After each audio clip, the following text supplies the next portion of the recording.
Assalamualaikum warahmatullahi wabarakatuh. Ismi Naisa Indra Putri, ana min fasli awal alif fi qismi lughah al-arabiyyah wa adabiha. Jadi di sini saya akan membuat video untuk mengerjakan ulangan akhir semester pada mata kuliah Istima dengan mereview video yang telah dikirim oleh Ustadz Fatoni. Jadi video itu menjelaskan tentang sifat orang mukmin yang apabila disebut nama Allah ia akan bergetar hatinya. Hal tersebut sudah termaktub dalam Quran surah Al-Anfal ayat 2 sebagaimana bunyinya adalah Bismillahirrahmanirrahim. Innamal mu'minuna alladzina idza dzukirallahu wajilat qulubuhum wa idza tuliyat 'alaihim ayatuhu zadathum imanan wa 'ala rabbihim yatawakkalun. Alladzina yuqimunas sholata wa mimma razaqnahum yunfiqun. Ulaika humul mu'minun haqqan lahum darajatun 'inda rabbahum wa maghfiratun wa rizqun karim. Shadaqallahul adzim. Yang artinya sesungguhnya orang-orang yang beriman itu adalah mereka yang apabila disebut nama Allah maka ia bergetar hatinya, dan apabila dibacakan kepada mereka ayat-ayatnya bertambahlah iman mereka, dan kepada Tuhanlah mereka bertawakal, yaitu orang-orang yang mendirikan sholat dan menafkahkan sebagian rezeki yang telah Allah berikan kepada mereka. Itulah orang-orang yang beriman dengan sebenar-benarnya. Mereka akan memperoleh beberapa derajat ketinggian di sisi Tuhannya dan ampunan serta rezeki atau nikmat yang mulia.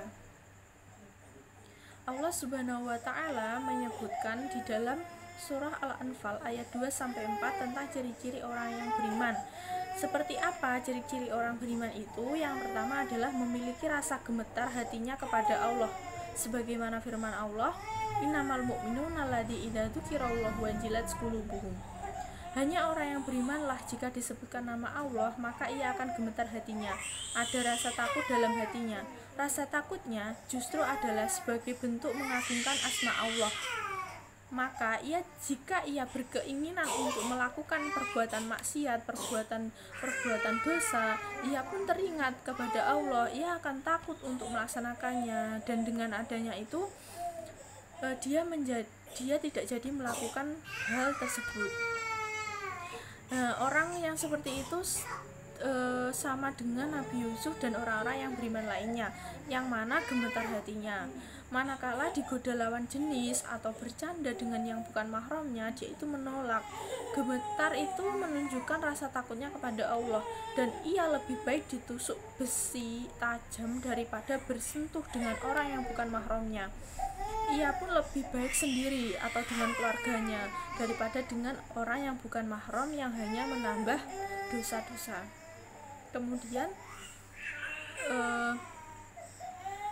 ada tempat yang sah dan halal dan barokah bagi orang-orang yang beriman, yakni berkumpul dengan keluarganya, berkumpul dengan temannya yang bukan lawan jenis. Mereka orang-orang yang beriman yang sebenarnya akan gemetar lagi dan takut dengan pengawasan Tuhannya. Itulah salah satu golongan yang dijaminkan terlindungi pada hari kiamat saat tidak ada perlindungan dari Allah, yakni pemuda atau pemudi yang ketika diajak bermaksiat ia mengucapkan saya takut kepada Allah, bertambah imannya jika ia dibacakan ayat-ayat Al-Quran. Kemudian di antara tanda-tanda kekuasaan Allah itu ialah siang dan malam, matahari dan bulan, dan juga segala makhluk yang telah diciptakan Allah, baik di bumi maupun di langit, baik di dasar lautan maupun di atas lautan. Allah berfirman pada lanjutan ayat, wa idza tuliyat 'alaihim ayatuhu zadathum imanan. Hal ini menjadi bukti keimanan seseorang ketika Al-Quran dibaca baik oleh dirinya ataupun orang lain. Karena itu bagi orang beriman menjadi makmum berdiri di belakang imam sholat, imam membaca ayat yang sekiranya panjang, itu adalah hak imam, dan orang yang beriman akan senang ketika mendengarnya.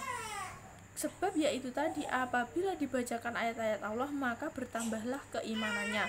Dengan demikian pula kalau ada alim mengaji ayat-ayat Allah atau membaca tentang hadis yang berkaitan dengan agama, maka ia tetap senang mendengarkannya.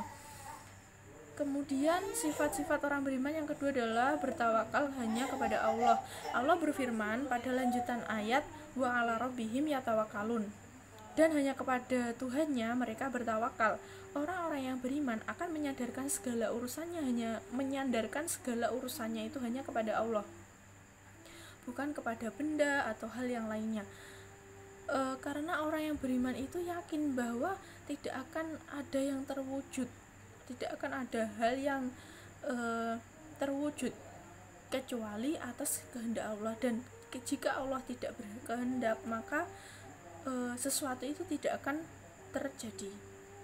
Yang selanjutnya adalah mendirikan sholat. Allah beriman pada lanjutan ayat yang berbunyi alladzina yuqimuna sholah. Mendirikan sholat adalah bukti keimanan seseorang. Di samping karena memang sholat adalah tiangnya agama, sholat itu adalah kewajiban kita sebagai umat muslim. Kalau ia menegakkan sholatnya, berarti sama saja dia menegakkan agamanya. Sebaliknya, apabila ia tidak melakukan sholat, dia mengabaikan sholat, maka sama saja dia meruntuhkan agamanya sendiri. Kemudian Rasulullah Shallallahu Alaihi Wasallam itu mengingatkan di dalam sabdanya yang berbunyi as-sholatu imaduddin man aqamaha faqad aqamaddin wa man hadasaha faqad hada mandin. Artinya, sholat adalah tiang agama. Barang siapa yang menegakkannya, maka ia telah menegakkan agamanya, dan barang siapa telah merobohkannya, berarti ia telah merobohkan agamanya sendiri. Hadis riwayat Al-Baihaqi. Kemudian yang terakhir adalah gemar berinfak di jalan Allah. Allah berfirman pada lanjutan ayat, wa mimma razaqnahum yunfikun. Maka seseorang dikatakan beriman kepada Allah adalah ketika ia gemar menginfakkan sebagian hartanya di jalan Allah. Rasulullah Shallallahu Alaihi Wasallam bersabda dalam hadis qudsi yang berbunyi, Qulaulahu anfik ya abna Adam anfik alaika, yang artinya wahai anak Adam, bersedekahlah, niscaya aku akan memberi rezeki kepadamu. Hadis riwayat Abu Daud. Demikianlah 5 sifat atau ciri dari karakteristik atau ciri dan karakteristik dari orang-orang yang beriman kepada Allah. Jika kita memiliki sifat iman seperti itu, maka ada juga ayat yang menegaskan walaika humul mu'minuna haqqan, yang artinya mereka itulah orang-orang yang beriman dan dengan sebenar-benarnya kepada Allah. Quran surah Al-Anfal ayat 4.